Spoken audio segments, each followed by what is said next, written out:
Okay. All right. Hey, what's going on, everybody? Welcome back to Beyond the Cut. This is episode 7, and I'm really excited for this episode. This is my good friend, Kevin. You want to go ahead and introduce yourself, Kevin? Hey everyone, I'm just helped out with Jonathan's projects.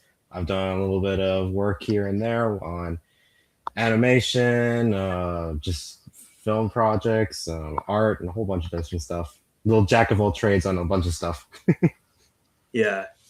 Um, that's, I just, I always remember when we first met, we were both starting work the exact same day. I never would have expected that we would have done anything that we're doing right now.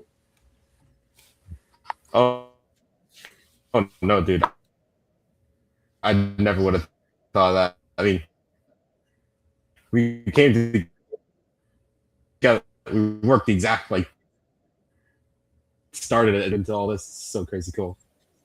Yeah, no, it really is. Because I remembered at one point you had said that you had always thought about wanting to make a movie to put into a film festival, and then I was kind of obsessed at the time to just making as many connections as possible, and then like literally a month after I finished up my internship, like you hit me up with the idea of making a short film, and I was just like, you know what, I think that's a great idea. And then from there, I reached out to everybody, and then we just kickstarted it. So for those of you that don't know, Kevin and I, we wrapped our debut short film. It is called Call Sense. Um, we Mhm. The whole purpose of it was to enter it into a lot of different film festivals. Our primary one was the Dallas International Film Festival. We unfortunately did not meet that specific deadline, but we were able to still enter it into some other pretty big film festivals that were honestly really cool as well. And so, fingers crossed, we are Yeah. considered for any of those, even if it's just a screening.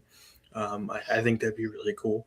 Um, but yeah, we he Kevin proposed the idea to me, and I thought it was phenomenal. We would love to obviously have it out public, but we can't just yet until after the film festivals. Otherwise, we'd love to put it out there, but unfortunately, we just have to wait. Um, so yeah, The um, last thing you want to do is like get disqualified for stuff just because we put it right, out too early. yeah. So, what kind of gave you the idea to even ask me if I wanted to do this in the first place? I don't think we ever actually talked about that. Oh, that's actually true. That's true. Um, let's see.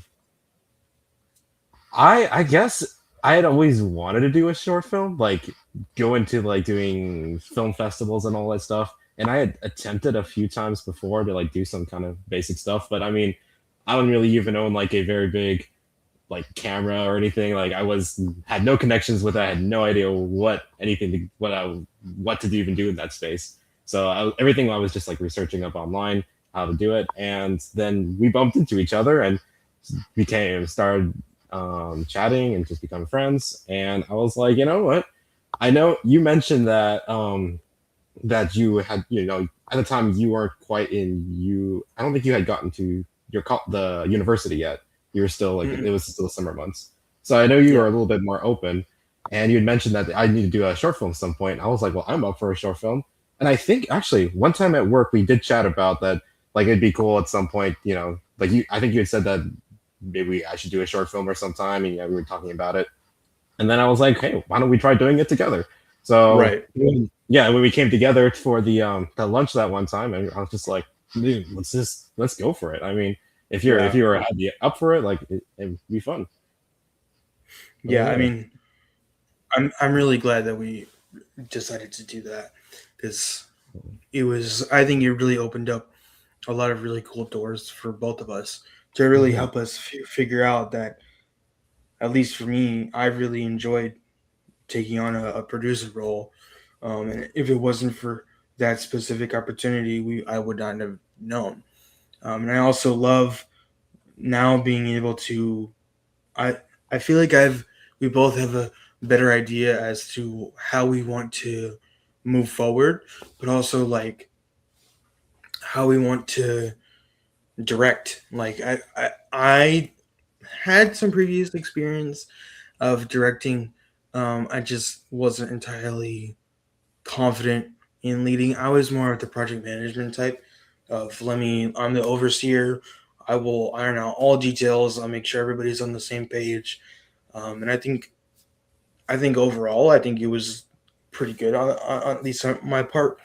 Mhm. But I'm very glad that you and our other friend Kaylee were able to really be able to start but grow in your skills in directing, because I think it was really cool to watch that unfold. Hmm. I mean, it is definitely interesting having done directing for the first time there. Like, it was a whole different experience. Like, all projects before, always been doing it by myself, all alone. And then all of a sudden, like, we do a shot and everyone's like, wait, is this the right thing? Like, are we good? Does this look good? And I was like, oh, shoot, I gotta make the call here. Like, Yeah, this is on me. I gotta make this yeah, call. And it's a very different responsibility to have. But it's fun. It was right. very fun. Yeah, I mean, I really enjoyed being able to do a project like that. And I really hope that we can continue doing it for the foreseeable future. Oh yeah, I'd love to for Because sure. I really enjoyed it, and I really hope that we will have the opportunity to work with some really great people moving forward. Because I was just talking about this for an internship interview, that I really feel like the entertainment industry has thrived on collaborative work, and I just think that is really important and really cool to watch unfold. To really see other people play into their own strengths and see how they can contribute to the overarching picture of the film. And I really think that's really cool. So, um, yeah, I mean, after we had wrapped that initial project, we we are in the works of kind of figuring out what we want to do for our debut feature film, and yeah, I'm really excited to see what that's going to look like. Um, yeah, I mean, I guess Definitely. from your perspective, because you're kind of my idea guy. You're the one that came up with the idea for Call Sense. What kind of gave you the idea for that story without obviously giving away too much information? Just like my process of coming up with the idea for call Sure. sense. Yeah. I mean, the big thing that I look for when I come up with an idea, well, I don't think it'll be like giving away anything, but I guess you see what would work well in that format. Like for I have a problem with it that where you think of a good story idea, but it's like there's no way you could condense that into a short film, or you come up with a very good short idea and it would never work for a big film, you know. So like for call sense, I was like trying my best to like think of, because you came up with like, oh, we need a short idea, so I was like, I need to think of something that's very simple, very basic, something that's not too complex. And I mean, our short film got a little bit complex here and there, but overall it was like focusing on the constraints and trying to work around that. Yeah. And and for call sense in particular, I knew a big part of what I was looking for was to make our film stand out.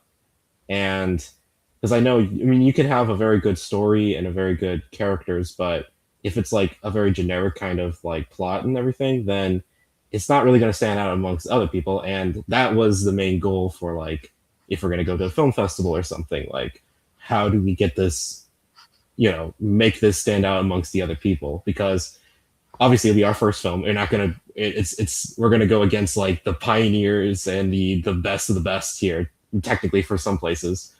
So it's always looking at what can we focus on to make it stand out. And of course for this one I was like, what's a weird different idea? Oh, we could do something about a phone, like I don't, I don't know how much I'm supposed to spoil for it because we haven't released it yet, but yeah, Right. but it was just looking at something very, very different to try to make off a story of. But yeah.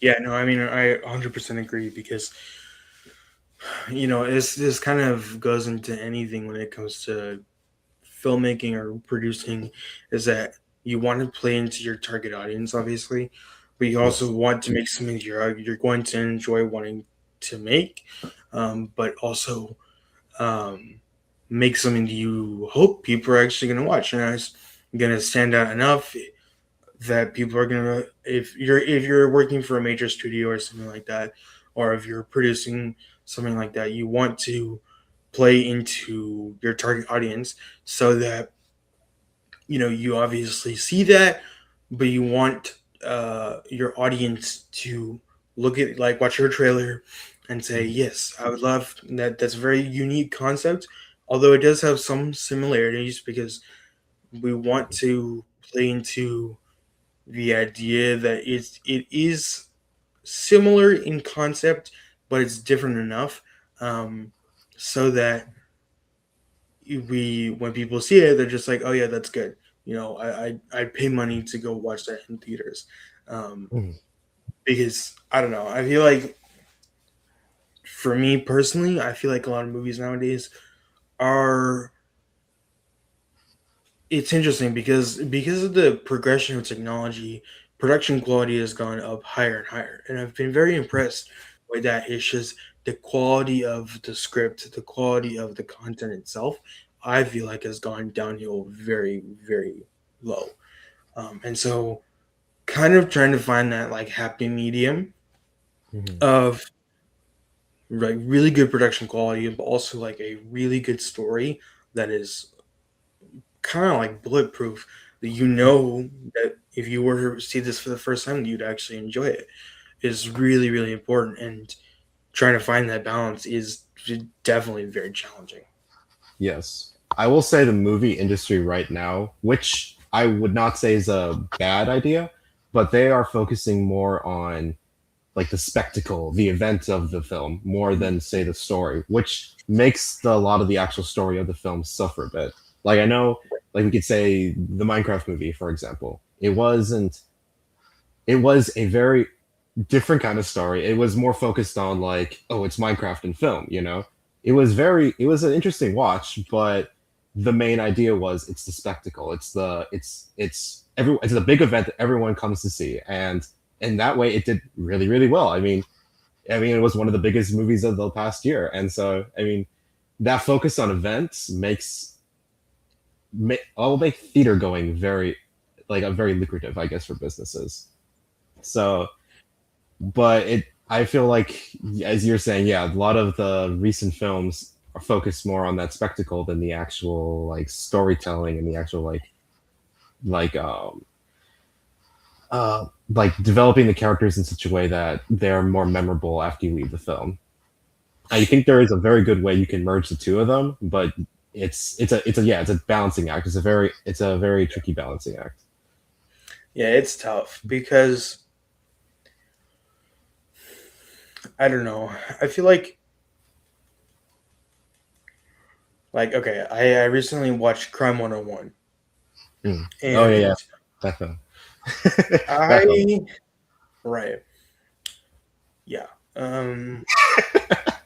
Here Yeah. we go. Here you go.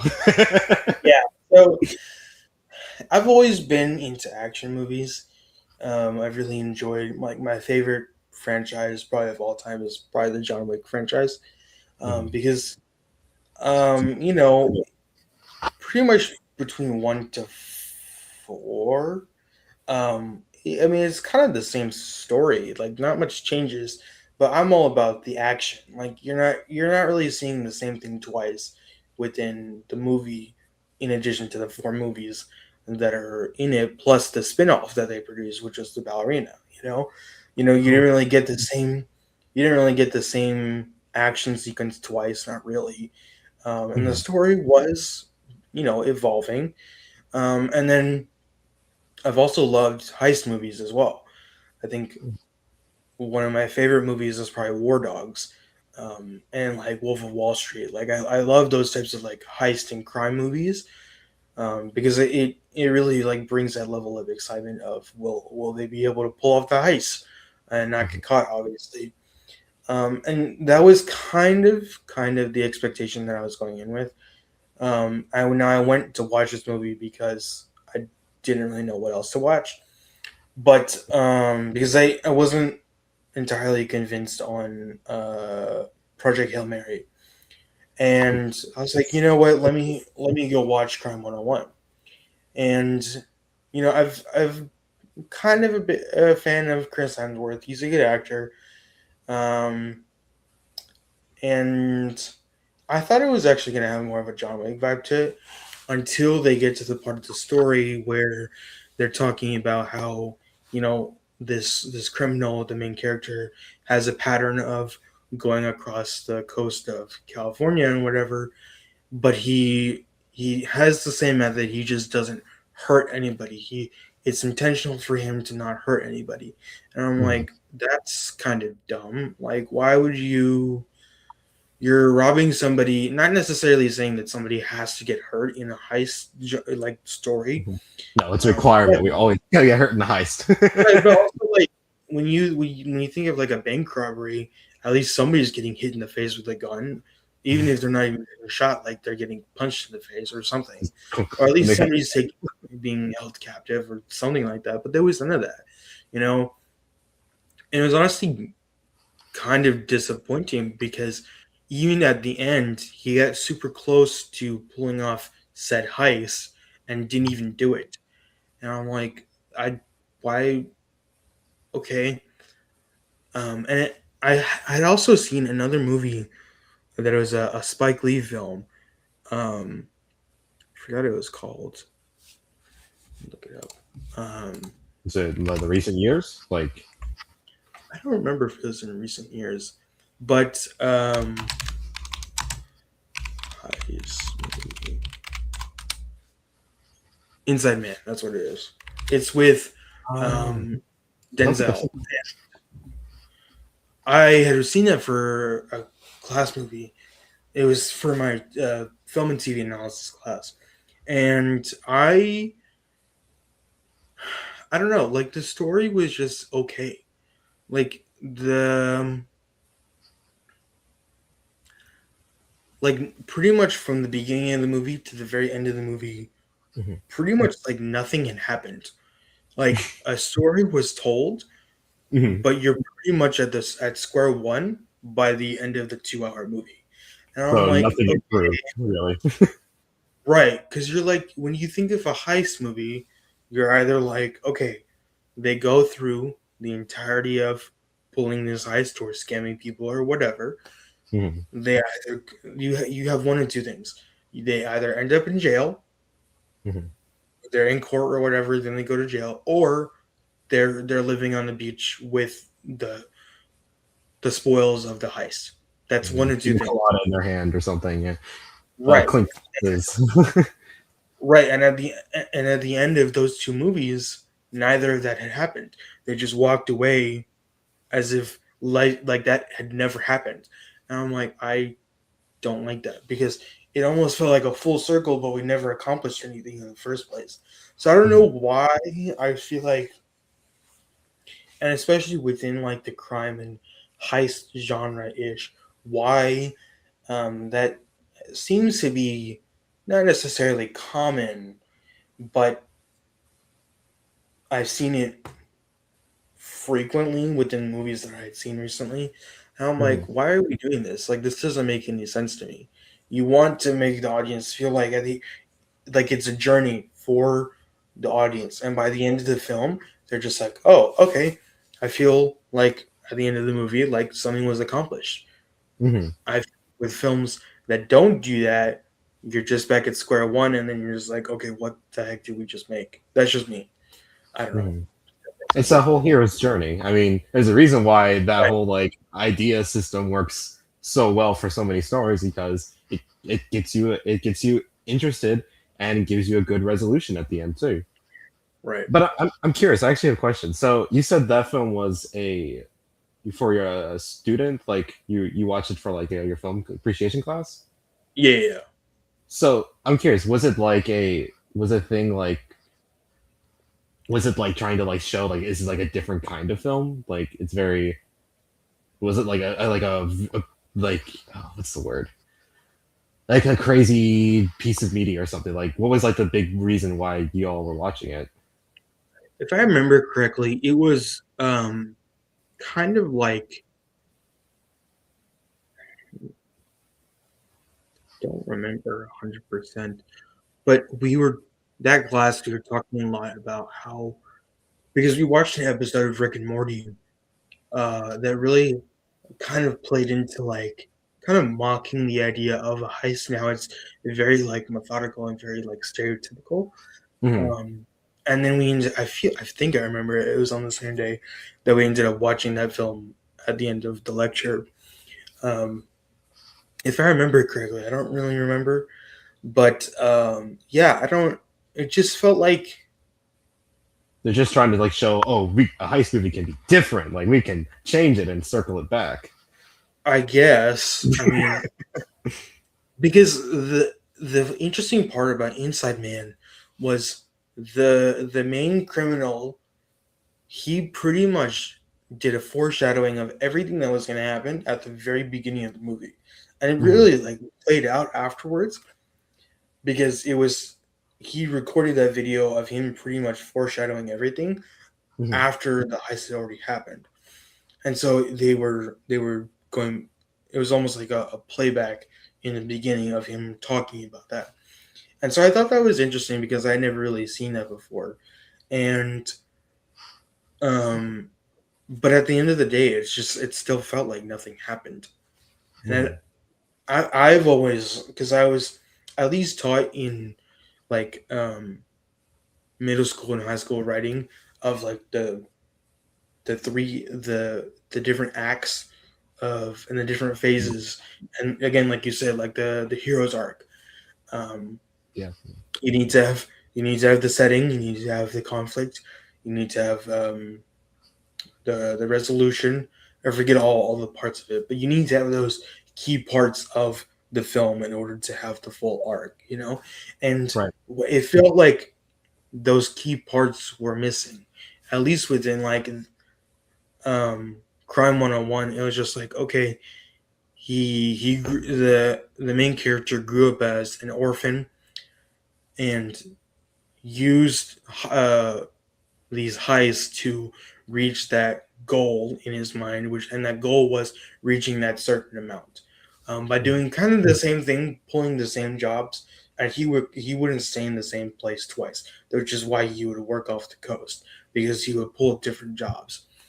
And so it was that part was a little bit unique because I haven't seen that part of the film where he would hit certain parts, but it was like the same concept of like that detective who's obsessed with finding this one guy who he's been obsessed with for forever, and then he's following his patterns, and then at the end of the day, he is right. But to me, it just didn't feel like anything was accomplished. So Hmm.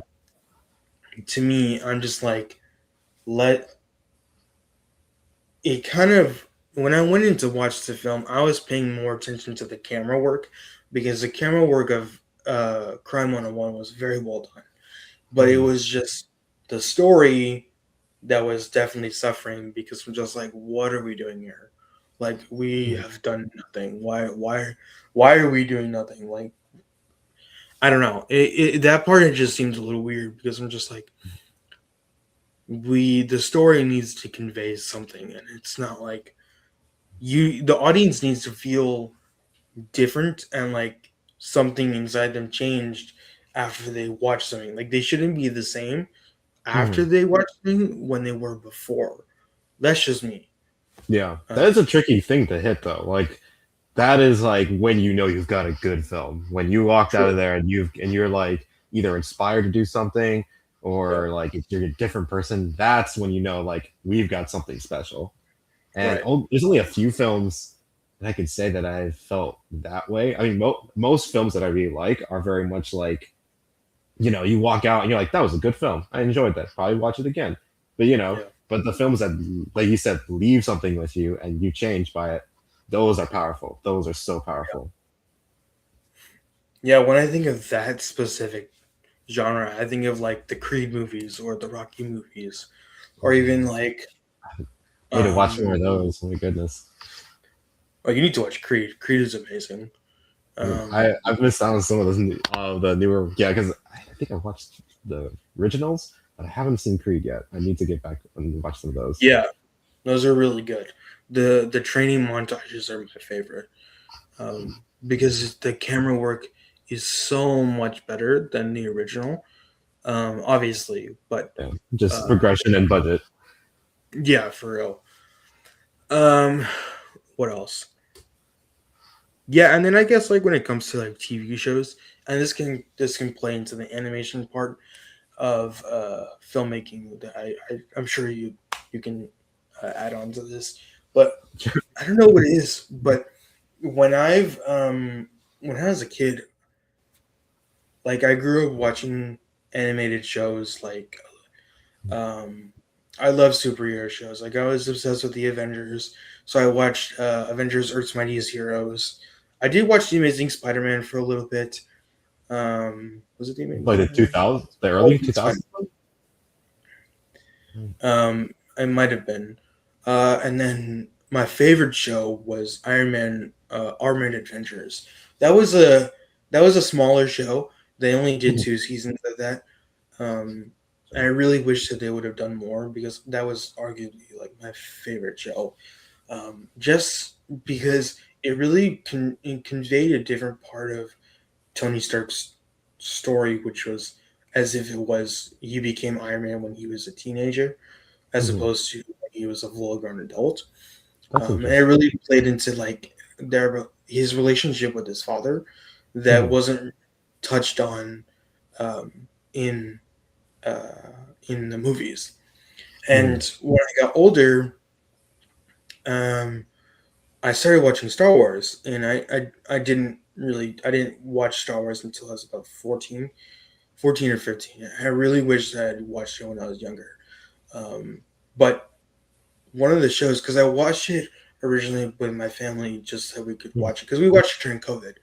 And then I watched it again by myself, but I decided to watch it in chronological order because my family had watched it in release order, and I'm glad that we did with them because we watched all the older ones, the worst ones, I guess, production quality wise, Yeah. um, Yeah.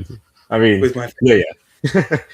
right, and so I'm glad that we had watched that. I watched that with them because they got out of their system the fact that, oh yeah, the CGI and the production quality wasn't as good, whatever.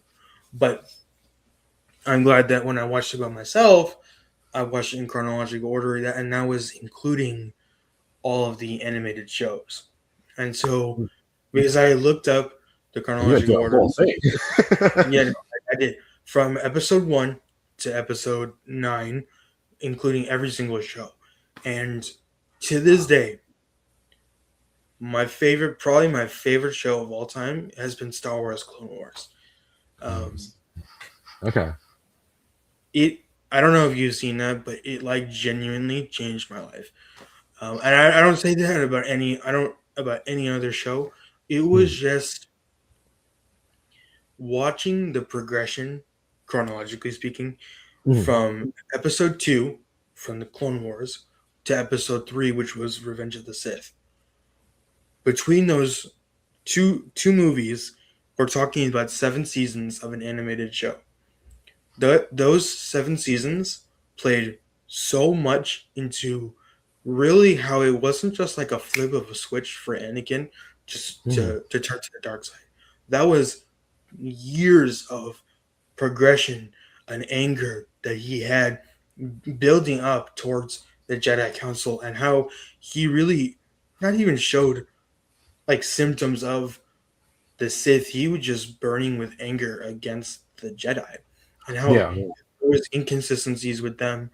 And then for me to watch in that span of time, I think I binged that show probably within like a month or two because it was phenomenal. I just couldn't get enough of it. How many Um, seasons are there? there's seven. I don't know how many episodes. Dang, I didn't think it was Yeah, that long. Shoot.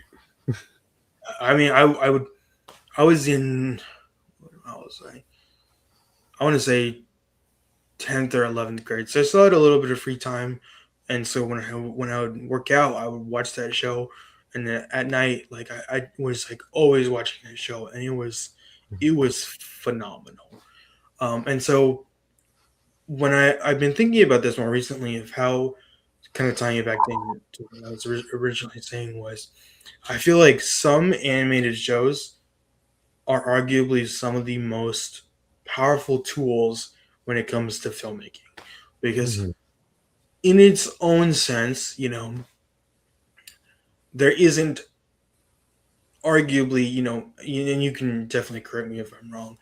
It feels like there's less production work that goes into animating a show than because to me, because I don't know this area that well, when it comes to animated shows, you write the script for the episode, you have your voice actors coming in, and you have the animators animating it as you're going, or even prior to the actors coming in and voicing it. I might be wrong, but it seems to me like there's less kind of like on-site production logistics going on than there is of like a live action movie that you're actually working with the actors themselves and they're not just like talking to a mic. um I'm not trying to downplay animation by no means because I know it's very intense, but if we're doing a comparison between the two, you know animation seems on the surface like it's less work per se, arguably, but also I know that there's so much more work that goes into the creating of the settings, the characters, the way that they talk, the way that Mhm. they have their actions, the way that they fight. I mean, I'm thinking of one specific fight in the Clone Wars show that it was just phenomenal, and I Mhm. didn't see any other animation like that. So I don't know. I feel like later down the road, I would love to be able to make an animated series because I know that I don't know how we would accomplish that, honestly. But I know somebody like my dad, he's been wanting to get into voice acting for quite some time.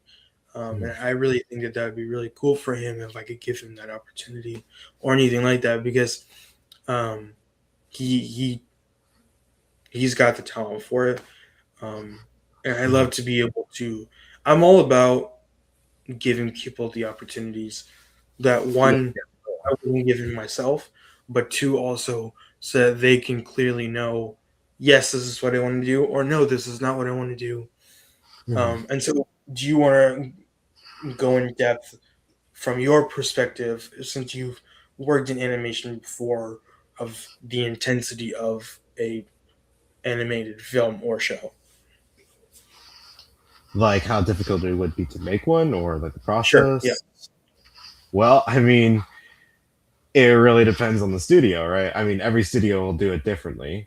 I know you said that a lot of studios. I mean, if you're talking like Family Guy or Simpsons or something, if I could be wrong about it, but I do believe like, I mean, they already have the characters and a lot of the like animation already kind of set up, so they all they have to do is just like once they record, just go right into it, just animate everything.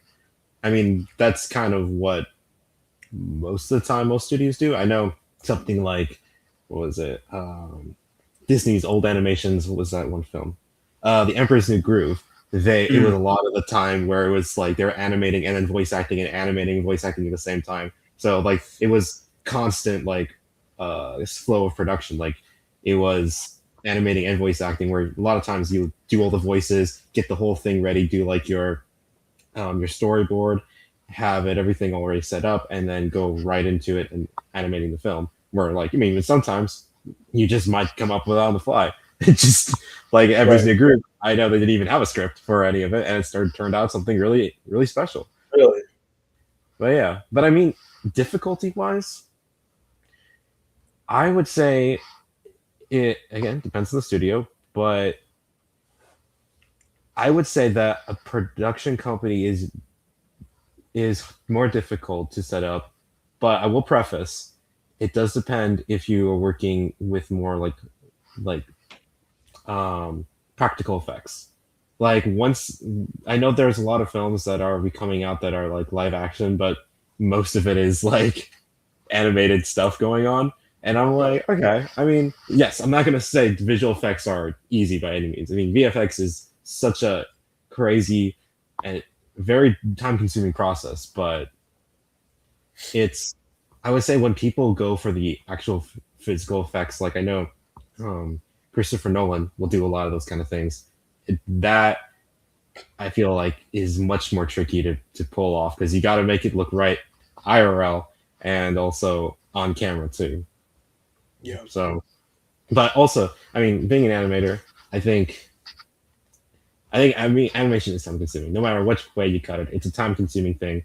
But it really is just doing the process. Like when I'll be doing videos all the time, and it's the tricky part is just like it just takes a long time to get everything correctly the way you want it, which is different for say on a production because like in a production environment, like you only have your actors for so long, and Yeah. say if you have a famous actor, every day they're there, it's another $1 million or whatever, so Right. you have to get it done in that time span. In this 1 week you have or the 1 month or so that you have of filming this, where in animation you can have everyone voice acted already, and all you have to do is just do the process of getting it done. It's like post production through your whole production. Like post production can be as long as it needs to be just to get it right. Where animation, it all is how much money do you have and how much, and when do you have to hit the deadline? Yeah. That's a good point. So, what got you into animation? You the story that I like to tell all the people, everybody who's ever asked me this, is Finding Dory.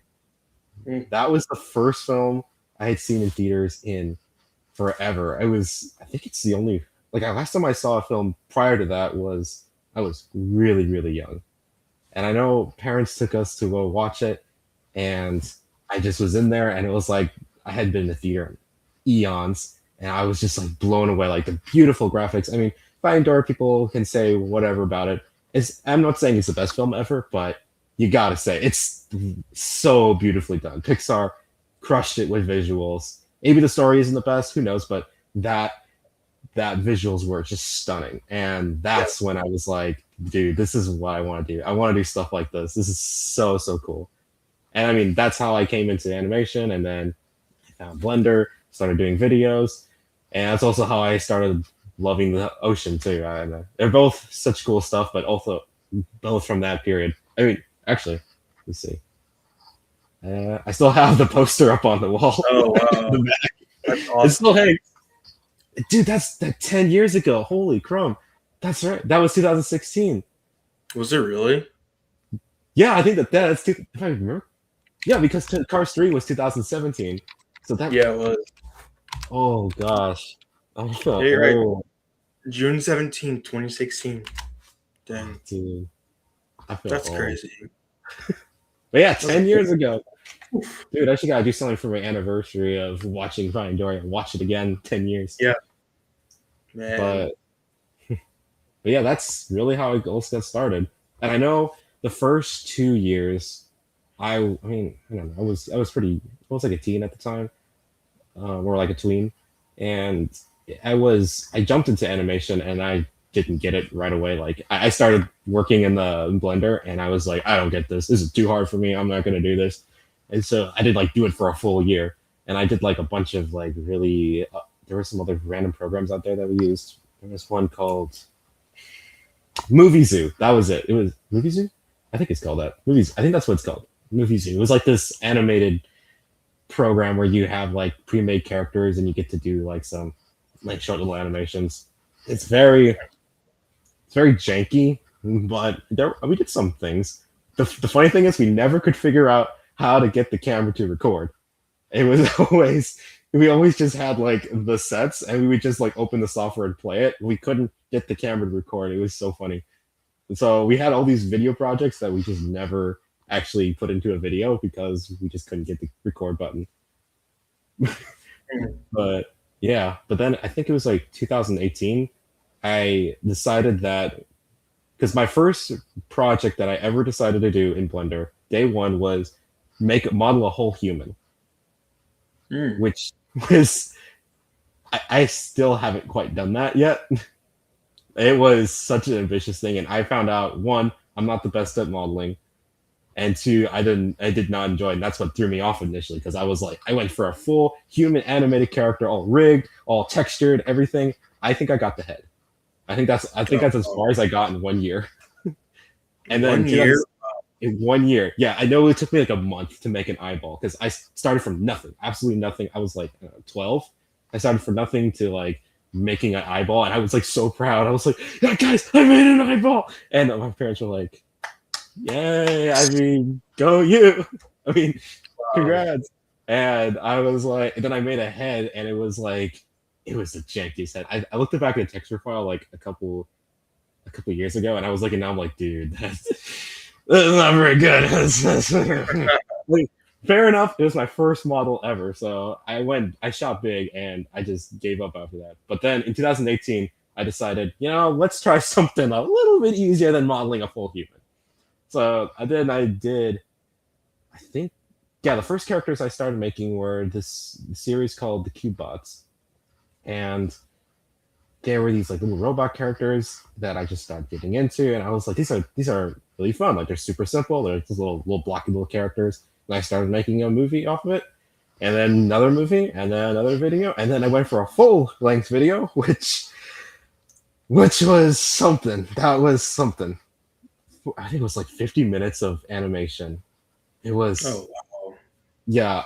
It took me a year plus to make that happen, and we revised the script like twice. So I know I published it at some point, and then there's so much of it that I never like released just because like I think there was like three different versions of that film.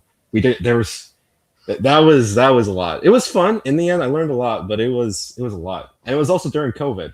So Mm. so that was everyone else was at home doing whatever. I was making this project and stressing over this project. Oh, wow. Hmm. But it was interesting. But yeah. Wow. I mean, I really I think it's cool how everybody has different stories how as to how they came to their creative side.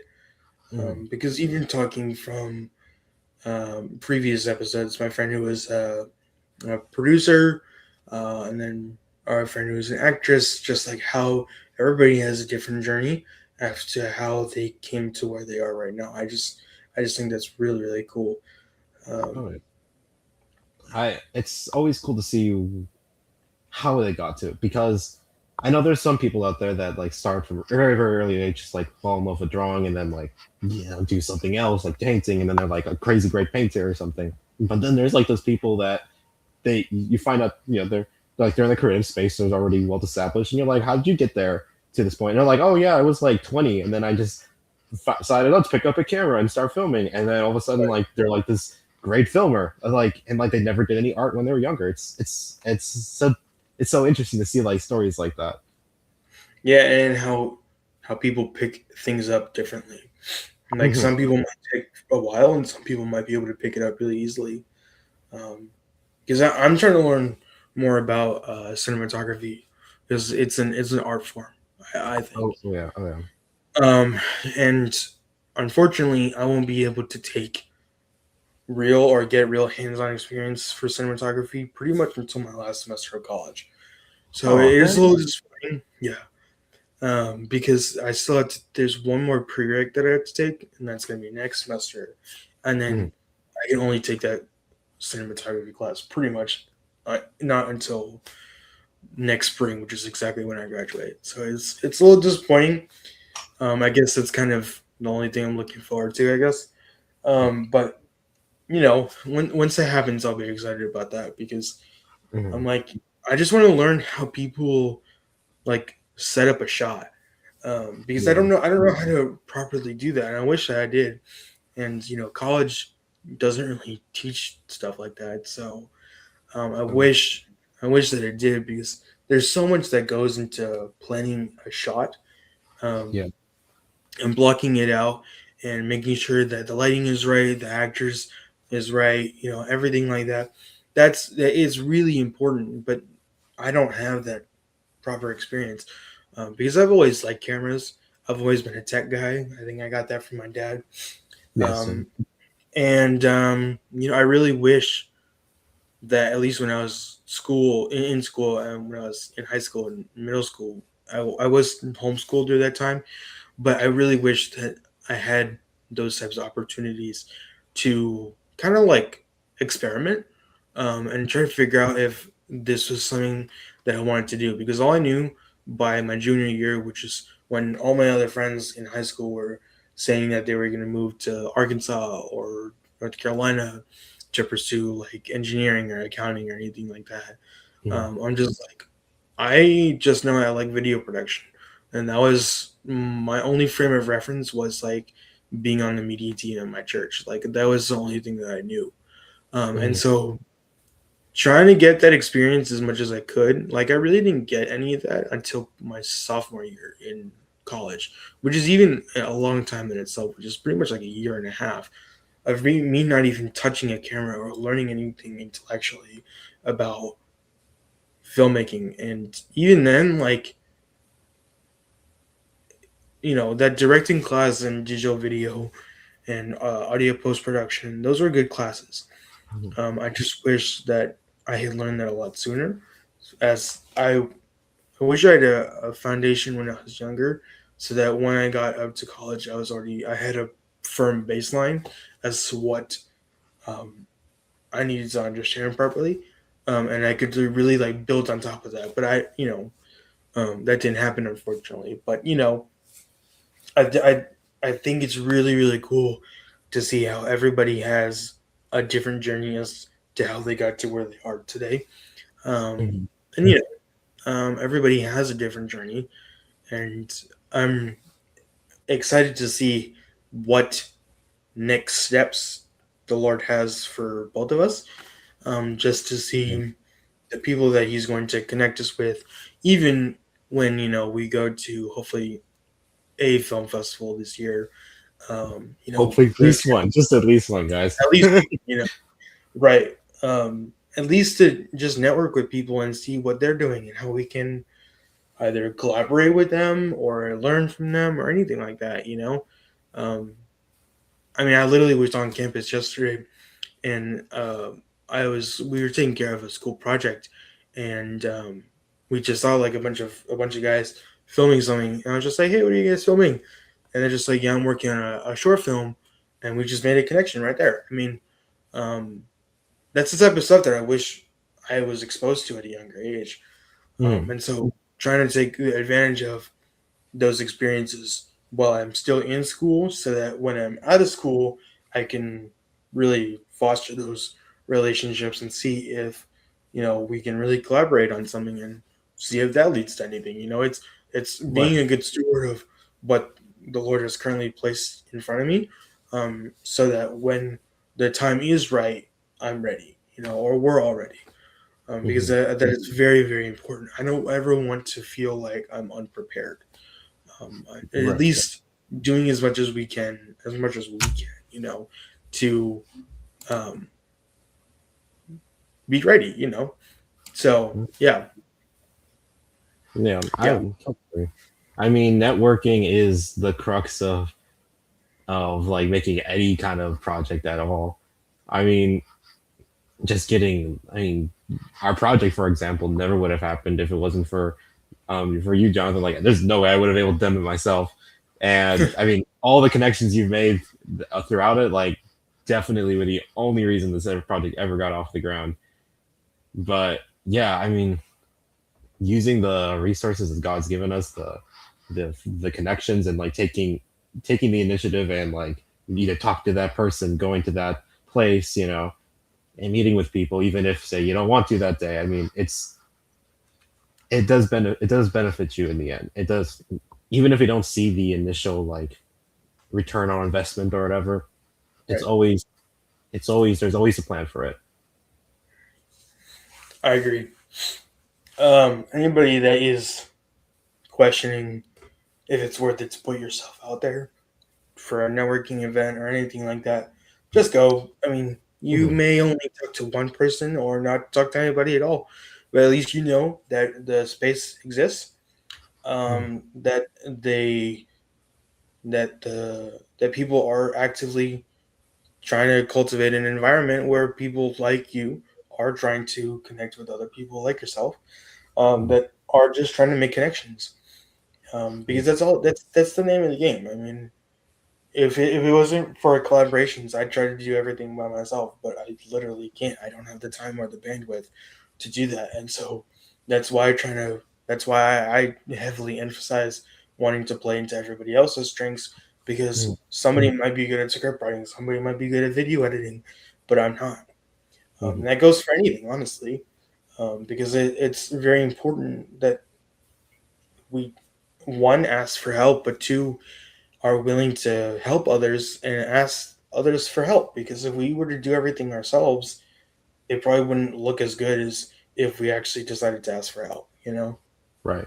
But also, I mean, one counterpoint that I've also struggled with the years is taking that step, making sure, like, even if there's no one there to push it, then you need to take that step to go to that place, start filming that thing, even if like, oh, I don't know anybody, like I just know I could make a film. Like, there, you got a phone, you got something. I mean, you can always start. You can always start and take the initiative to get there. But if there's ever the opportunity to like either meet somebody, I mean, I would say try to go for it at the very best of your ability. Always try not to let opportunities and things pass you by, Right. I but agree. always take that initiative. Yeah. No, Mhm. because like you, um, I forgot there was an acronym once that I heard. Um, is the acronym was battle, and all I remember was the E at the end because the E stood for effort, and because the acronym was more for like your relationship and your walk with God. But honestly, it can be applied to every aspect of your life, because everything that we do requires effort, not just, you know, being like, all right, God, like I know that this is, I'm giving this to you. It requires surrender, but it also requires us to put ourselves out there, and not just be like, okay, like I'm looking for a new job. God, that's yours. I'm giving it to you. No, like you actually have to put in the effort of building your resume, going to a career coach, applying to jobs, attending interviews, putting your best foot forward. Like it requires work. We can't just be like, all right, there it is, and just give up. Like Mhm. it requires constant effort. Yeah. And that's such an important skill that we need to hammer into our own minds, Mhm. because it's super easy to just be like, all right, well, I know God's got it all in control, right? But we also have to be a good steward of exactly what He's given us. And what He's given us is free will and the time to delegate into whatever responsibilities that He has between school or work or trying to find a new job or something like that, providing for a family. He's given that's what He's given us.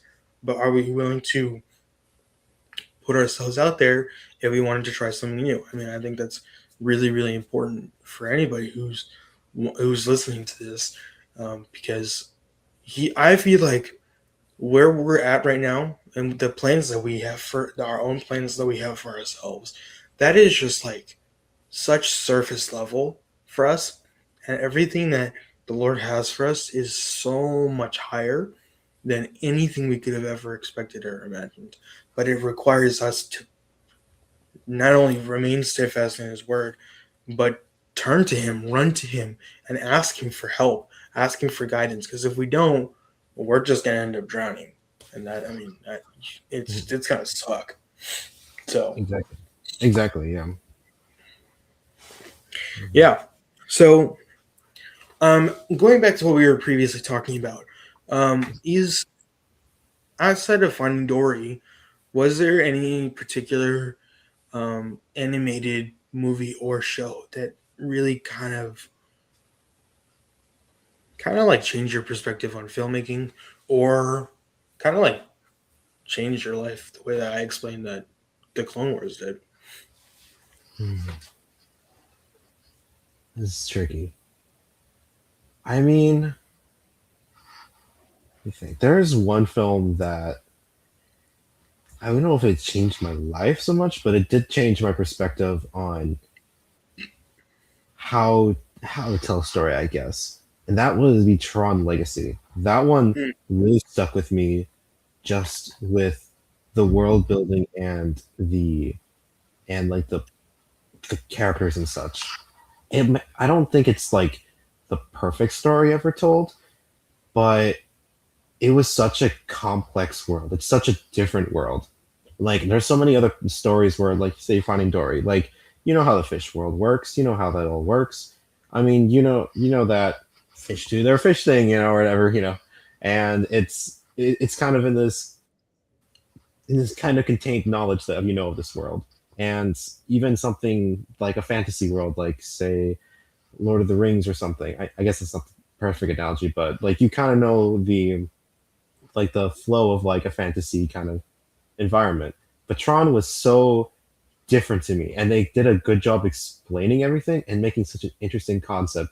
Like with the whole, I cannot remember their name for the life of me, but the like the beings that got created from just that place existing, like yeah, the yeah, you remember, and then of course like Q nuke them all, but it yeah, was like stuff like that was just so interesting. Like there's all this like it was such a different world that it was like, dude, you can, if you explain it right, tell a real story, use real characters, you can really use any world. Like, it doesn't have to be just everything that's on Earth. It can be the most outlandish and craziest thing ever. But if you try to, but if you make sense of it and try to like, I guess, show the human side of this world, like you can really make some really interesting stories. And that's changed my way of, I guess, animating and thinking about stories. Is that it doesn't matter if it's like a really crazy world, like you have this crazy world in your head. If you focus on just like telling good characters and explaining it it doesn't have to be like every little detail explained about the world. Like you don't have to go crazy and say we built this from such and such program and such and such thing. But if you just give enough that you can tell the character and tell the story, you can still connect with that world. And I know that seems kind of like oh yeah, it's a basic thing, but at the time that hit me so hard. Like this is something you can actually do. Like you can do a crazy world and it actually works. I mean, obviously there's plenty of stories now that have that kind of thing, but it's that one stuck with me. I still love that film. It still is a very, very interesting film. But yeah, that would yeah. be one. I I couldn't agree more because I watched that movie originally with a close friend at the time, and we used to play all the time the Tron game on the Wii, Oh and yeah, yeah, that was yeah. arguably like my favorite Wii game of all time. It was so phenomenally done, and I really wish that they would like make an Xbox version or PlayStation or something, because I feel like the graphics could be insane, like almost look like Cyberpunk. Um, Dude, there's a and golden so game that you have to. One of the best Wii games is the Speed Racer video game. The movie is okay, but the Speed Racer video game on the Wii, peak, absolute best. Anyways, really, go ahead. I love that game. Like it's probably my favorite Wii game. It is such a fun one. huh, Highly recommend it. But anyways, go ahead. that's all right. Yeah, and I mean, I was obsessed, like you said, with the world building. Like I never really seen a movie like that before. It's Mhm. before I was just like obsessed with Marvel, and it was almost like the real worlds, as if superheroes were in existing in the real world for the most part. Mhm. Um, and then here comes a movie that was completely like built from the ground up, and it was like a story of a world being and a story of a story. of a world being built, you know. And so that was so well done. And I think when I think of world building when it comes to stuff like that, I also think of Ready Player One. I never, Well, I had never seen a movie like that, and it was so well done. And I've always loved games that's like almost like GTA, where it's open world. You're really free to do whatever you want, however you want with your friends. You know, and it's fun. And it was really cool to see how they built up pretty much like a world of complete nonsense into one big world, and then similar to Free Guy. I mean, it was a it oh, I wasn't as forgot cool about as that. Ready Player One, That but was really I think Ready Player One was definitely much better than Free Guy. Mhm, In the sense of like, we have this world, we all exist in it. Ready Player One was much better. Don't get me wrong mhm. about that. Yeah, Um, I mean, but I Free Guy was basically Fortnite, the movie. pretty much, yeah. And it's really interesting because I had seen, or I've been learning in my video game studies class of the concept of world building, and really like how much work goes into the setting and the way that buildings are created, or the ways that the trees look, or grass, or anything like that. Things that seem so insignificant. Mhm, It's just so cool to see how it just it's a lot more complex than we've ever experienced than I ever experienced prior to. And I mhm. think that's why I really respect animation, because when it comes to that concept of world building, the amount of hours that go into blocking it out and storyboarding it, and there's just so much that goes into it. I respect it so much because you're really like writing a storybook from the ground Yeah, up. You know? It's really cool. So, that's one. Like, I know a lot of people dislike. I know there's a lot of people that dislike the film, but I do like the Polar Express a lot. Like, mm, just their world building and like it's a wacky film, but it is so interesting world building wise. It's such a weird concept that they just kind of it just kind of works in my opinion. It's a fun ride. No pun hmm. intended, but I've never been a big fan of Polar Express, but it's I uncanny. It's uncanny. I'll say that. mm, But yeah, sorry. Go ahead. very good. I mean, I don't know. I just feel like there's a lot that I feel like as audience members we took for granted with like older animation, older filmmaking styles. Because I think of like the original Transformers movie, like to date, I don't think I've ever seen more advanced CGI. And considering that movie came out in 2007, Hmm. like I don't know if there's anything like it. Because even when they came out with what was it, Rise of the Beast, it just didn't hit as much as the original Transformers did. Hmm. Obviously, Michael Bay was the best. Um, it was interesting because I feel like he single handedly created such a great fan base and then kind of ruined it with the last one. It was really weird. What's the line like? Either you die the hero or live long enough to see yourself become the villain. Yeah, pretty much. Harvey But Harvey Dent from yeah, how we The get. Dark Knight. Yeah. Hey, I'll say like Davy Jones back in in the Pirates of the Caribbean, like that Mm. CGI was insanity, Oh and yeah. then like all of that was so interesting to see, and then like now you have some of the more current Marvel movies where you're like watching and you're like, dang, this is this is a modern film compared Mm. to such an old film. I mean, there was a film that I watched recently. What's it called?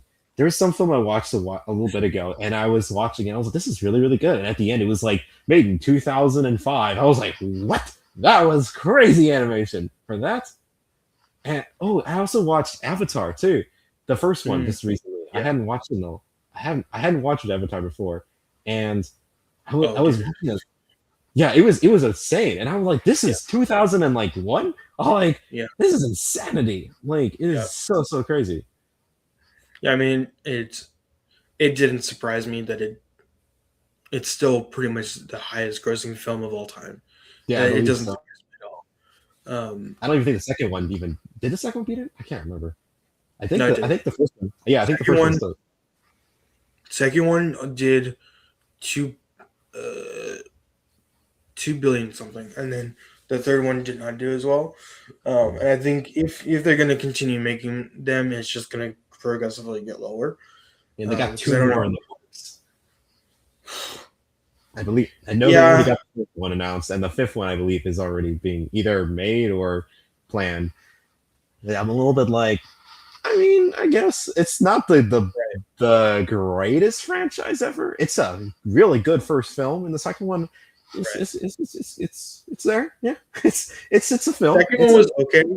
The third one, nah, I didn't even watch it because I wasn't. After seeing the trailer, I was like, yeah. The second one Avatar. was good.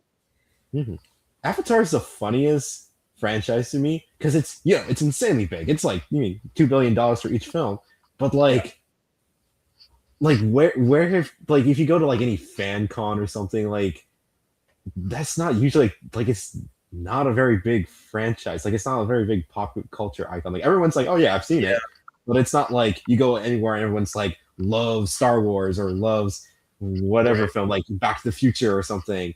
But then It's like true. more people have seen Avatar, but like no one like it's like not Fan. as yeah not as much fan reaction. It's such an interesting movie a franchise to me because it's like it's so huge, but also like so small and fan like reaction. Like who like barely anybody remembers the main character, Jake Sully. Hmm. So it's such an interesting one. I don't know how they did it. I don't know how that all happened. This is interesting. I don't know. Yeah, I really don't know. But there's definitely there were pros and cons that went into pretty much being the pretty much some in the top five or top 10 highest grossing films in movie history. That's insane. And to think that James Cameron did that, I mean, that's crazy. Mhm. Um, And pulled off yeah, Titanic too. that that's yeah. I mean, I think he's solidified his legacy as probably the highest grossing filmmaker of all time. I wouldn't say the greatest, but I mean, the numbers that he's put up is unfathomable. I don't think I've Mhm. ever seen today. And maybe like the only ones that can compare are like Infinity War or Endgame. But Mhm. that was like I I thought those are think Russo brothers or something. I can't remember the Russo, name. yeah, Anthony, Kevin Russo, I think, or something like that. And Okay. yeah, that's interesting because I think Doomsday is coming out this year, if I remember correctly, in December. I Yes, mean, yes.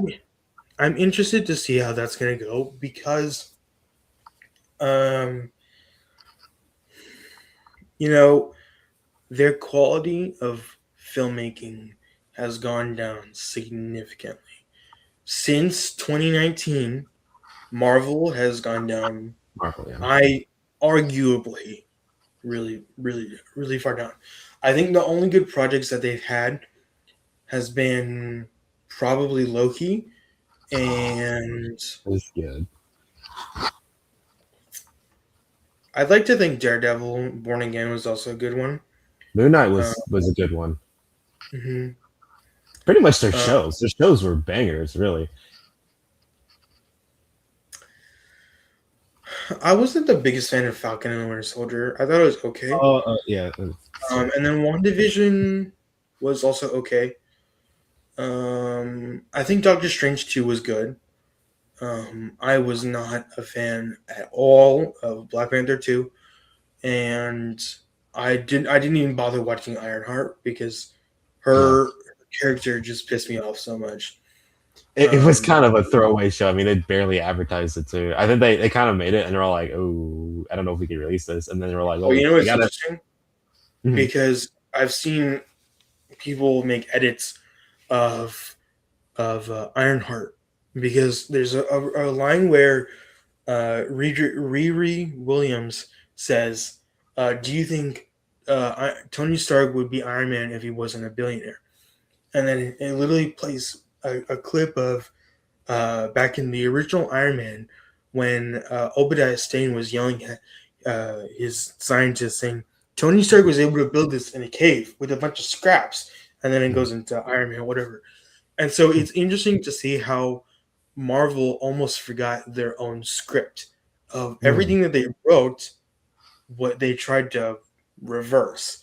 I'm like, Mhm. why would you do that? Because you already know that pretty much without the original Iron Man, Marvel kind of would not have existed. Like he Mhm. pretty much got the ball rolling for all of Marvel, right? And then you're kind of dissing him and the movie itself in another project. Like that just it's too contradictory.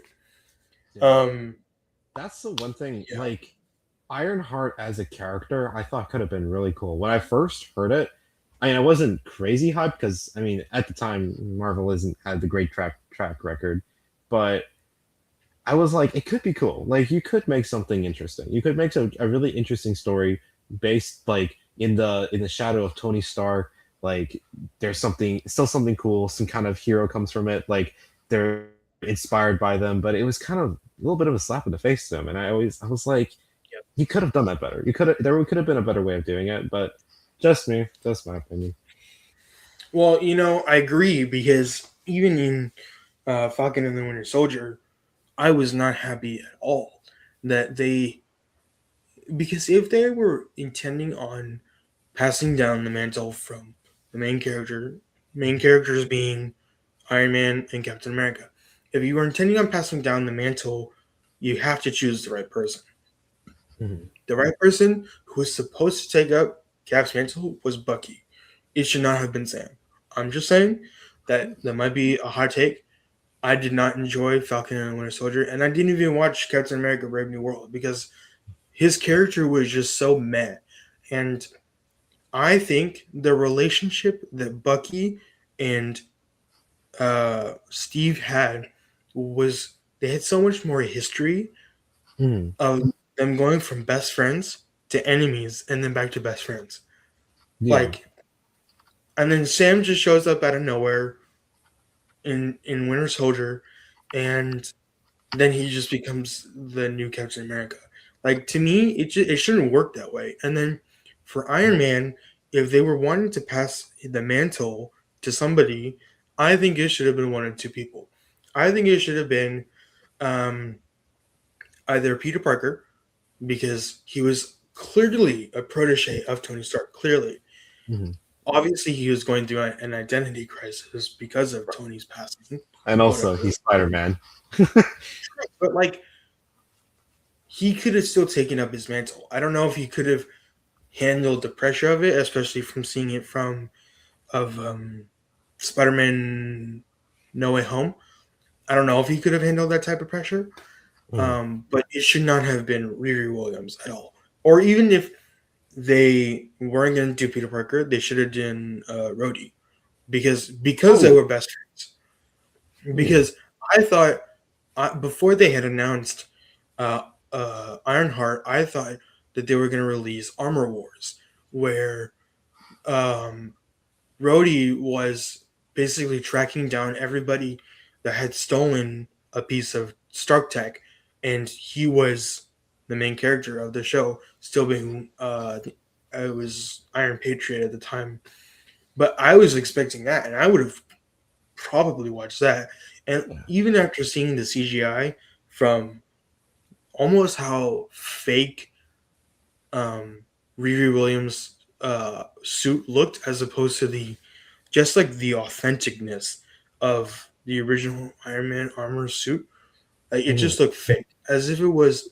I don't even want to say it was AI generated, but it just looked fake, as I mean, opposed to good.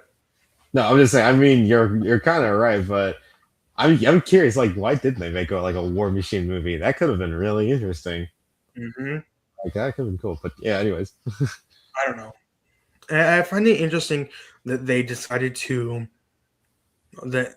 after I'm sure all these projects bombed, that they're just like, we're gonna stop making. They're gonna start focusing on quality instead of quantity. And around that time, if I remember correctly, that's when they had announced that RDJ was coming back as Doctor Doom. And for for anybody that doesn't know, Chris Evans is also returning. I mean, he's coming. Yeah. It's rumored of who his specific role is, but it's pretty to me. It's pretty obvious that he's coming back as Captain Hydra. Pretty much I of doubt like on Storm or anything.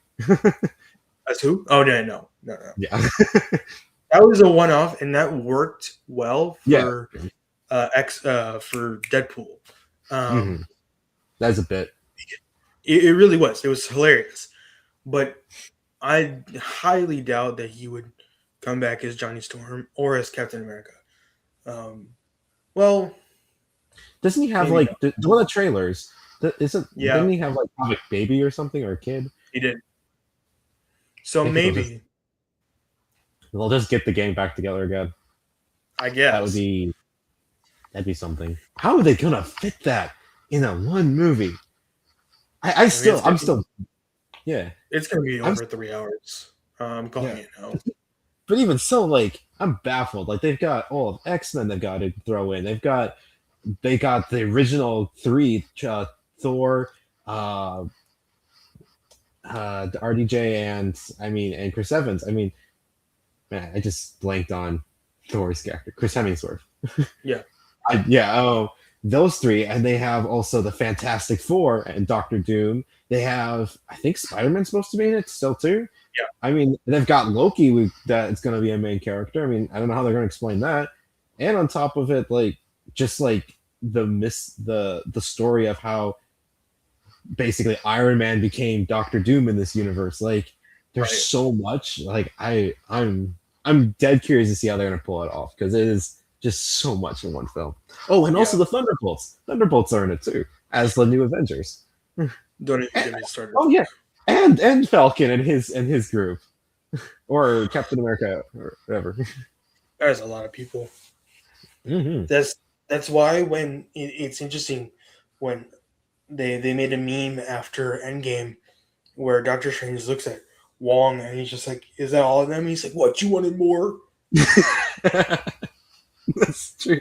I forgot. Literally, I forgot that Doctor Strange is in this too. yeah.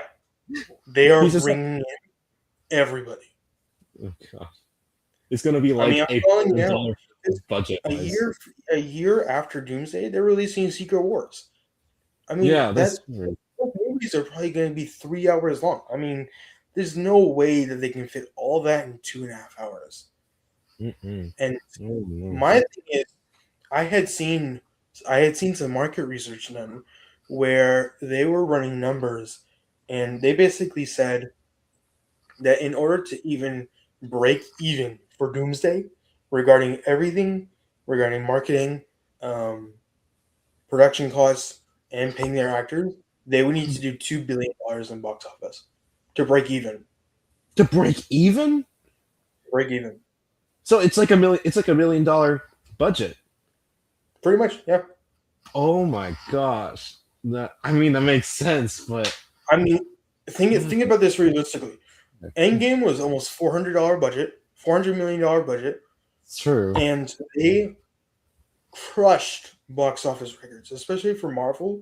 Those two Mhm. movies between Infinity War and Endgame, they did, I think, almost $7 billion in box office, if I remember correctly. Oh, the two. Oh Close yeah, that makes sense. Yeah, between the two. Outside of putting money aside for paying your actors, paying your crew, um, and setting aside money for future projects, we're talking a couple $100 million, right? And then you're thinking about pretty much making again, trying to replicate that level of hype that Endgame and Infinity War had again. yeah.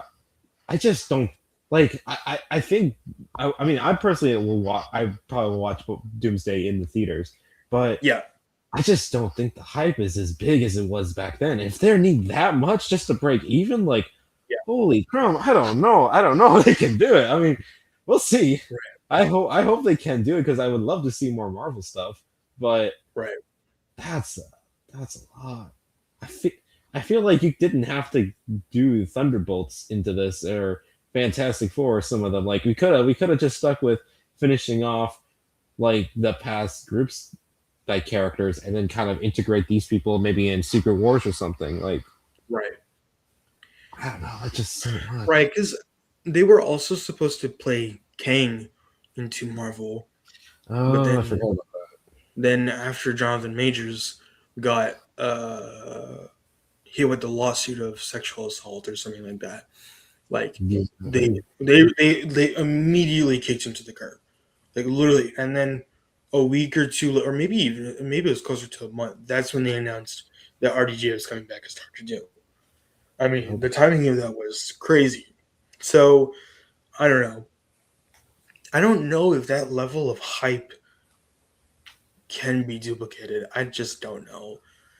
Because I feel like the audience, you have to think about the audience. I mean, I was Mhm. 2019, so 7 years ago, I was 14. Yeah. To me, It's long ago. that was peak. That was a peak experience.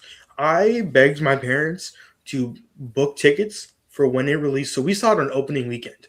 I made sure to ask my dad to get tickets like months in advance. As soon as tickets had opened up, I'm like, please, we have to watch this. And it was, if I remember correctly, it was so packed, if I remember, that we were like in the third row in the front because that's how packed it was. We never sit in the front. We always sit all the way at the top in the back. Mhm. And it was that packed on opening weekend. I don't know if they can duplicate that level of really like sold out theaters. I don't know if they can do that. It's just a different like culture now for film going than it was back. I mean, it sounds so weird saying back then. It's only like 6 years ago, but the culture has shifted. I mean, Marvel was the gold standard of film at the time, and now it definitely has taken a hit. So to that level of getting people excited for all these people, which is not usually the is not the winning formula anymore of just like big famous names. You have to actually have a good story to get people in. So Yeah. it has to be a good story, but to get I don't know to get people back to trusting Marvel and to get everybody like excited to see what's gonna happen, like it's just a lot. It's a lot. Right. Like the Infinity Stones and the and the and like I know they had teased Thor before in like previous films, like Hmm. throughout movies. So when people when Infinity War was announced, I know a lot of people were like, "Oh, it's all the accumulation of all this hints we've seen all throughout the movies." But really, Right. the only hint we've got for or like hype thing for Doomsday was that like end credits scene of Fantastic Four, Right. which I mean, Fantastic Four was a I liked it. I like Fantastic Four, but I just don't think I it's didn't this. even watch it. Oh, it's good. It's I'll say it's an interesting film because it's very different from anything else they've made. And things just Hmm. kind of like happen. Like usually like you get a lot more explanation, but like this film just kind of like kept going. It just like happened, thing happened. You're just like Yeah. it's just a very different film. But overall, I think it's a solid film. I think it was very good. I Hmm. enjoyed it. But I just don't. I mean, it's not the best film ever. I mean, Captain America: Winter Soldier is Yeah. definitely way up there. I mean, I loved Iron Man. I mean, Spider-Man films. They're just banger films. And I mean, I loved Age of Ultron. I thought that was the Yeah. best Avengers film. That film is The really really good. best. I think so. I enjoyed it better than the first one. Personally, I think Ultron is one of the best villains. I think he is I so would cool. agree I think he was with that. underused in the film, but I think it was such an interesting film. Yeah. I just think Infinity War, what I think was Infinity War and Endgame was a good one too, Oh yeah. because I think the build up for Thanos was so well done. I Oh yeah. mean, there wasn't much build up with Ultron, not really. I mean, Yeah. Yeah. you could tell some with like Tony Stark's character, but you wouldn't really expect that. So Mhm. That's the one thing I would say. I will agree there. I feel like I feel like Ultron should have gotten a two-part. Personally, I feel like we could have built up to him a bit more. Like it kind of just happened really fast. I mhm. I love Age of Ultron mostly because of Ultron and like Tony Stark's like the whole dynamics with the team and everything. Yeah, Like it's one of the only times where everyone's like really working together. Like I mean, Civil War happens, everyone hates each other, but I Ultron was such a it was such an interesting concept, and I really wish they would have done something more with him. But I loved that character. He was just so cool, so cool. yeah. So I just looked it up. So short answer: Doomsday would need to do about 1.5 to $2 billion worldwide to truly break even. Around Guaranteed. 450 on the lower end regarding for reported production estimates. 450 million on the low end. Oh my gosh. That was the budget for Endgame. That that's a lot. And then Yeah, yeah. Like most films are not 450 million. then we're talking marketing and distribution, which can be another 200 to 400 million. That puts total costs roughly 700 to $1 billion. And then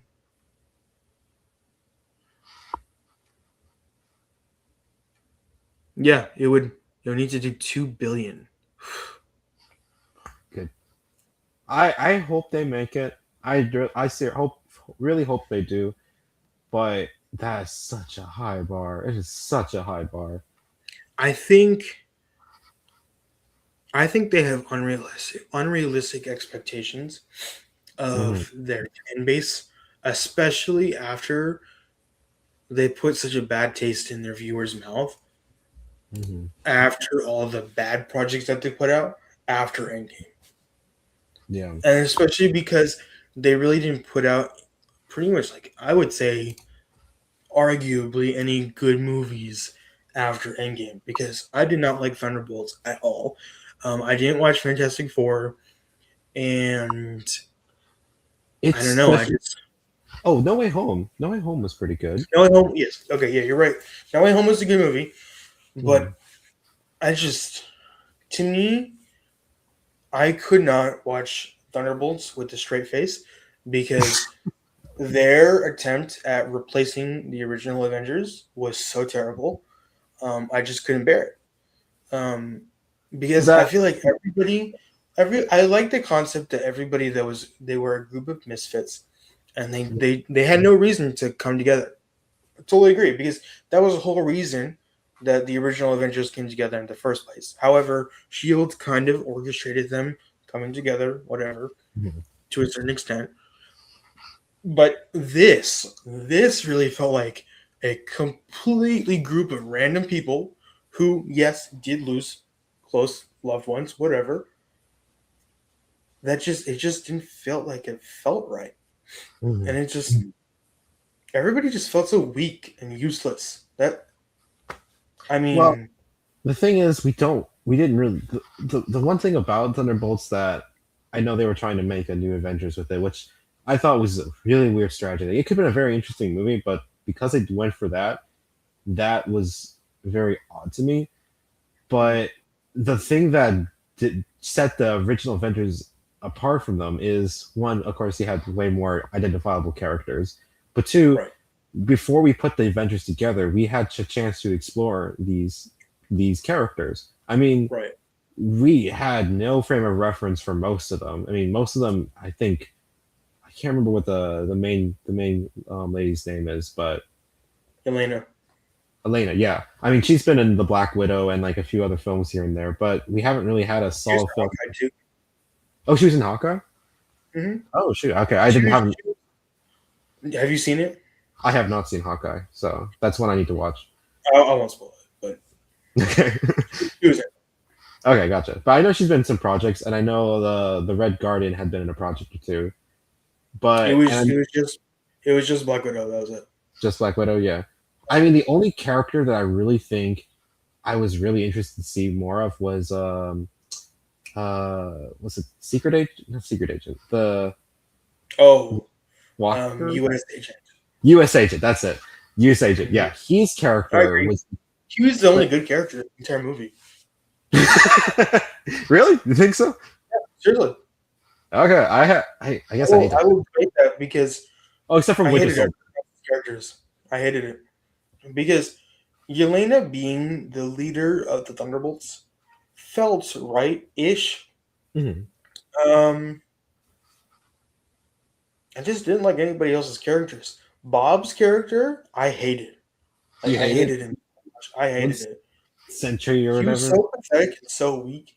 Like I feel like the better villain to play into would have been Thaddeus. What was his name? Uh, Secretary Ross and Mm. Valentina Ortiz. That's who the villain should have been, not Bob. Because you're talking Wasn't about a he? bunch of Wasn't he the main say villain of Wasn't he the main villain of the new Captain America movie? Thaddeus Ross? well they re Because isn't he the guy who turns to the Red Hulk, or am I thinking of that wrong? you might be, but they recast him. So and Oh, I didn't watch Brave New World, so that's maybe it's called. Yeah.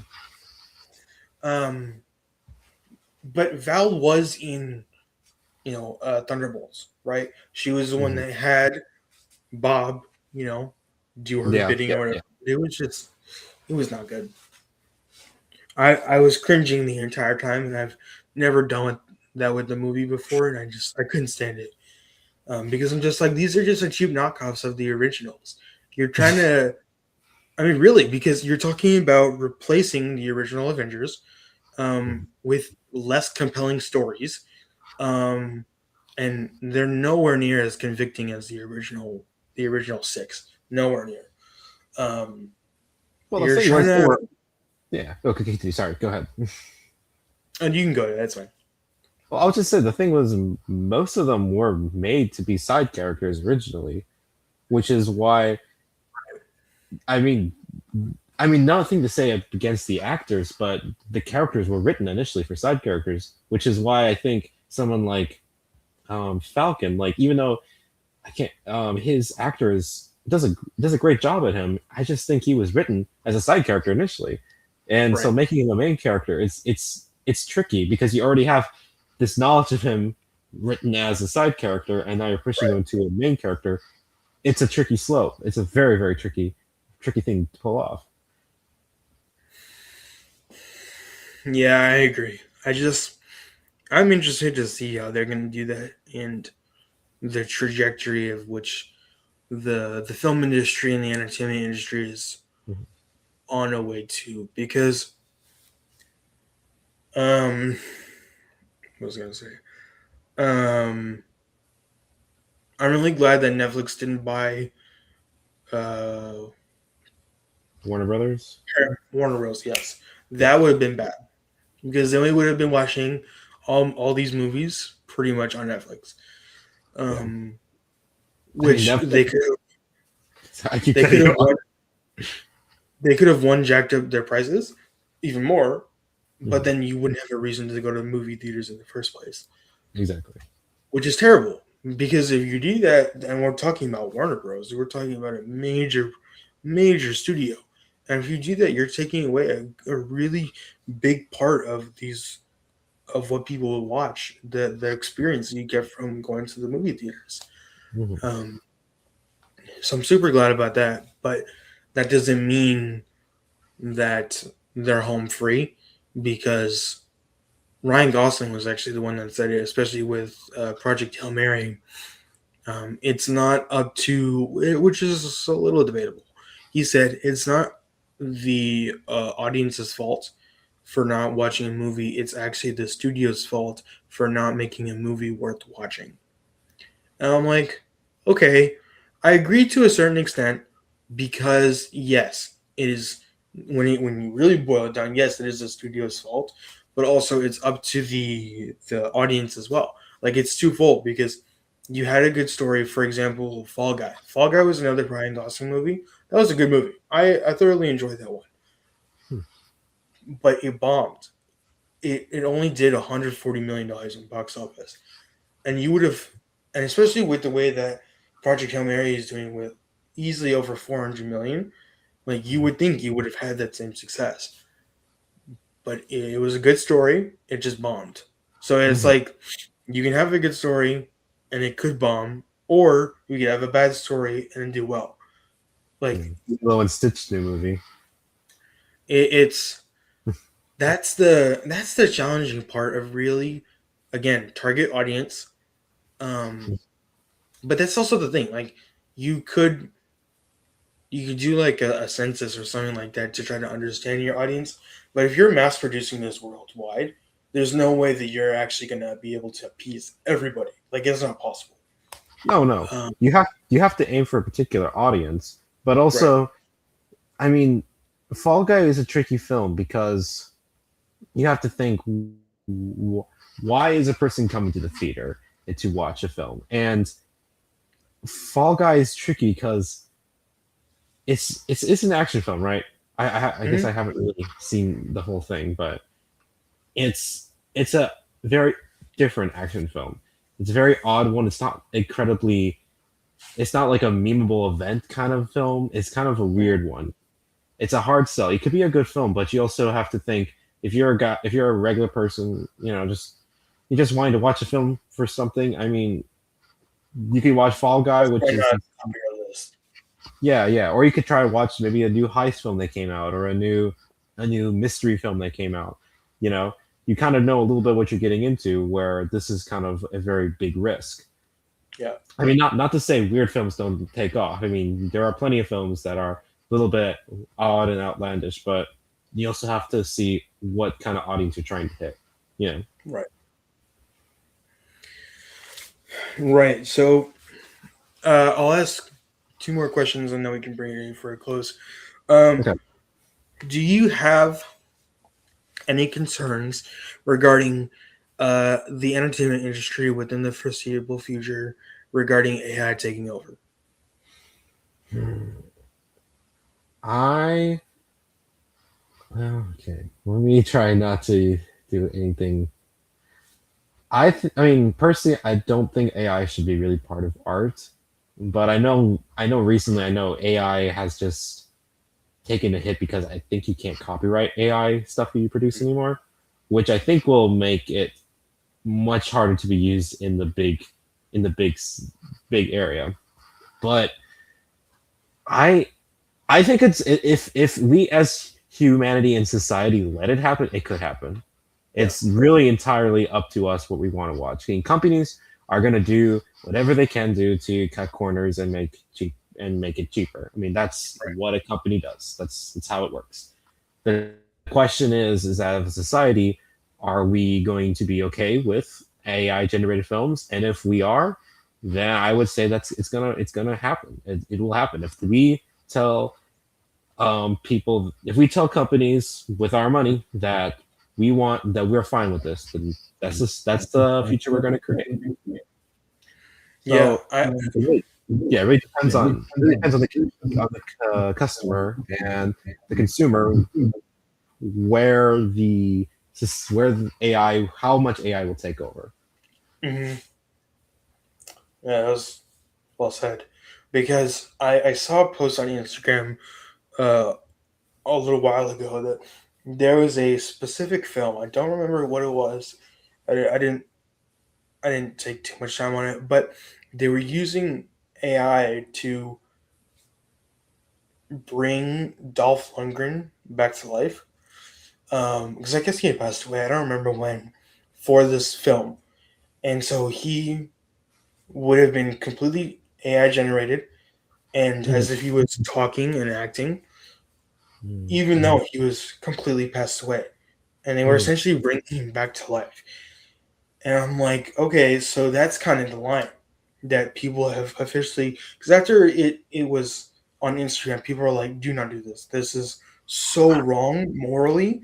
Like, do not do that, because who's to say that they're, if they really don't hunker down on these laws regarding AI, who's to say that they're not going to continue doing that? Right, Uh, exactly.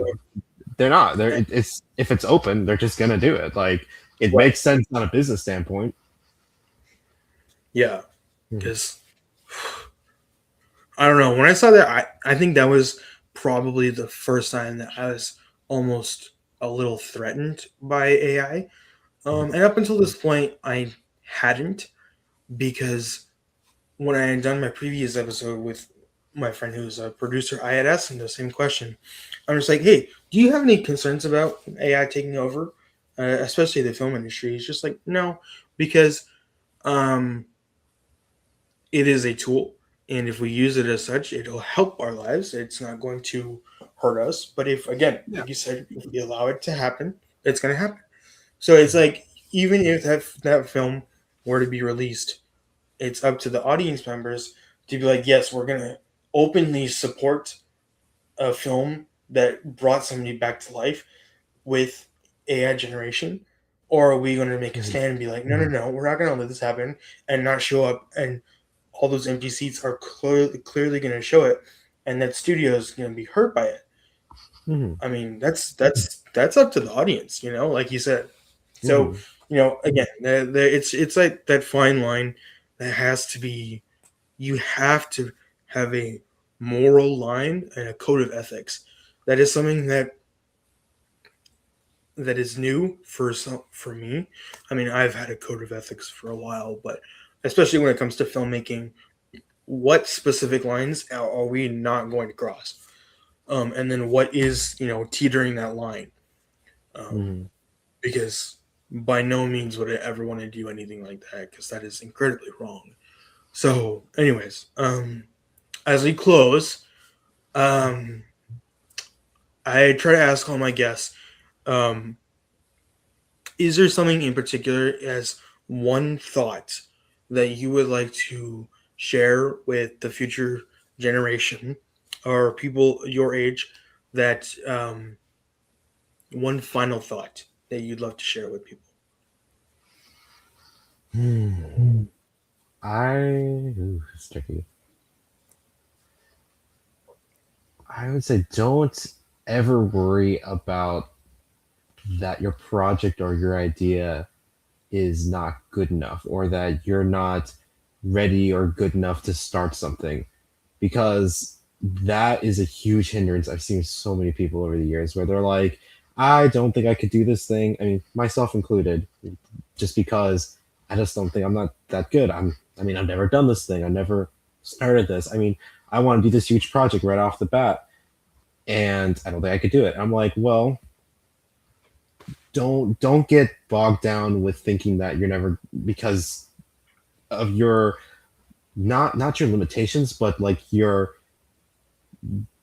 don't know these kind of things yet. You've never tried it. You've never experienced this yet, and don't think that that makes you lesser just because you haven't done it yet. So, a piece of advice would be try it. I mean, even it's not going to be the perfect thing ever, but if you don't try it, it's never going to exist in that world. And Hmm. it's much better to see that creativity or that thing in the world than nothing at all. Because at the very crux of we need more. I mean, with AI and everything, we need more human creativity. We need more people to push that boundary of is it good enough? Is it am I ready to just let's give it a shot. Let's try it. And even if this thing isn't the best, maybe we'll do something else to get us there. But taking that step into knowing that what you make is not going to be the perfect thing, but it's something. It's something you created. And maybe you'll look back and you'll hate it. Who cares? But you made it. You made something, and now you have that experience. You can move on to the next thing. Yeah, that's very well said. Thank you. Um, and thank you for joining this episode. I really appreciate it. I mean, I've been wanting to have you on for a while. Um, So, I'm just that personable. alrighty, thank you guys so much for watching. I really appreciate it. I always try to send you guys off with a blessing. Um, from number 624 through 26. May the Lord bless you and keep you. May the Lord make his face shine upon you and be gracious unto you. And may the Lord lift up his countenance and give you peace.